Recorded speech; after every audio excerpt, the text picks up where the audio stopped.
How to fix unable to connect to line service problem in Line app. Hey guys, welcome back to 1 Million Ideas YouTube channel. In this video, I will show you how to fix unable to connect to line service problem in Line app. So guys, there are 3 steps of settings. First of all, number 1 setting is you have to make sure that your internet connection is on. Sometimes the connection gets off automatically, so you have to make sure your internet connection is on.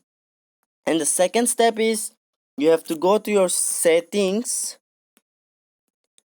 and now you have to go to install apps. Click on install apps and now search for Line. Here is it. So click on Line and you can see the force stop button. Click on force stop button and press OK.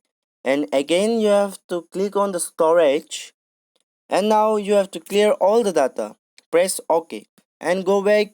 And the third step is you have to go back to your settings, and now you can see about phone. Click on about phone and press system update. And now if something available for the update in the device, so you have to update it. Now you have to restart your phone and reopen the apps. The problem will be solved. Thanks for watching.